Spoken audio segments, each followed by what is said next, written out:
Today I wanted to talk about weeds here on the farm.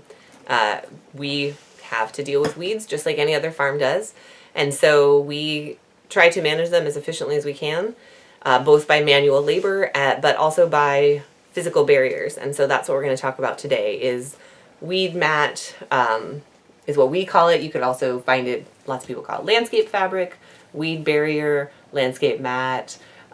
There's all sorts of different names for it. We are going to use this woven plastic mat that we prefer, and I'm going to show you how we burn holes through it so that we can plant and have great weed control in our beds.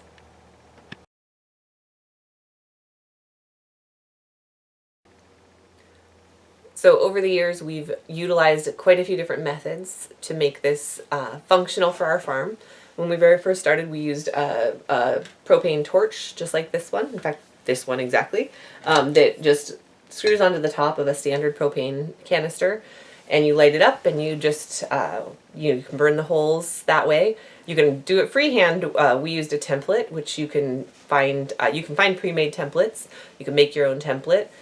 We like this method, but it did take a lot of bent over time, and that wasn't our favorite. From there, we switched to using long-handled kind of pokers with soup cans on the ends that we would heat up in a barbecue and then use those to burn the plastic in patterns.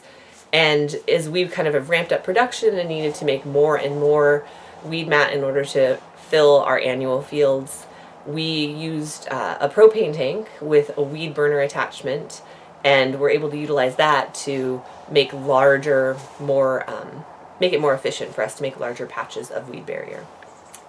We have moved away from the propane tank for a few different reasons. One is the holes, we were finding that they were a little bit inconsistent, but most of all, when we burn with that method, we end up with these little kind of discs of plastic flying everywhere, and we wanted to avoid that. So we've continued to search for the perfect product, and we currently are using a different product. The one that we use now is a horn burner. So this is what it looks like. It's electric, so it has to be plugged in, which is why we're inside of one of the greenhouses today. This is something that we picked up online, and we find it to be really efficient, really consistent, and we really like the way that it works. So I'm going to show you how that works in just a minute. I did want to step back and talk about the propane torch just quickly to say we do still use this, and this is a great option for us, especially when we're doing larger holes or things that are going to have bigger plants going through them, things that might not need quite as tight a spacing. And so maybe we're not burning 1,500 holes at a time. We're only burning 100 in a piece of weed mat, and we can go through and make a little bit larger hole for things like woodies or perennials. All right, so safety first. We are going to be burning plastic, and that's going to let off some chemical fumes, and we don't want to breathe that. I don't want to breathe that. You don't want to breathe that. I don't want you to breathe that. So please make sure that you are in a well-ventilated area. I have the doors and the windows to the greenhouse vented, and I also have a fan in here so that when we are doing this on a production level, we have the fans going and everything. The air circulation is really good. I'm going to leave the fan off today because it's kind of loud. The other thing that I want to make sure that you do is get yourself a mask that is chemical rated, not like a hospital mask. It's not gonna filter out what you need to filter out when you're doing this. So please make sure that you're taking care of yourself to make sure that you're protected. This is we have the weed mat set up on a roll-to-roll spool so that we can easily move it back and forth as we burn. We also have it set on a bench that's a good height for us, so we're not bent over. And it is a wooden bench, you see, but we do have concrete board underneath the area where we're going to be burning to make sure that we're not setting any fires today. All right, I'm going to give you the quick play-by-play before I put this mask on because you're not going to be able to understand me once I do.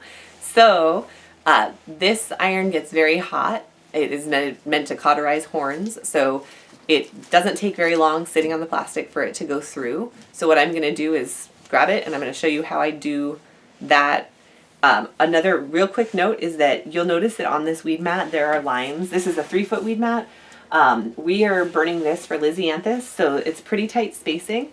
You could definitely mark these, as you wanted them to make sure you're evenly spaced.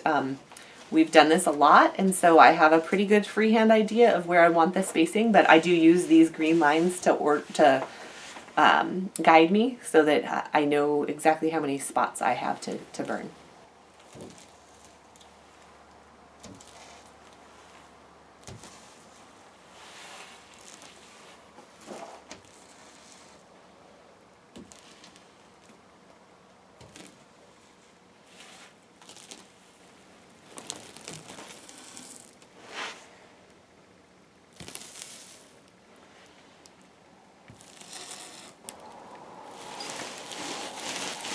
So now that I've got the horn burner warmed up and ready to go, I'll keep burning this roll until it's done. So it's a 1,000-foot roll, and we'll just roll it back up, and that'll be ready to go when it's time to plant in the spring.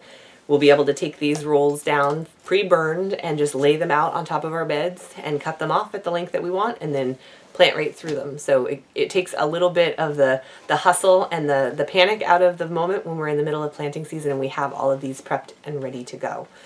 We do put our weed mat down on top of our irrigation, and so that helps us to amplify the soil, the moisture retention. That is an added bonus to using this kind of a weed mat in addition to the weed suppression.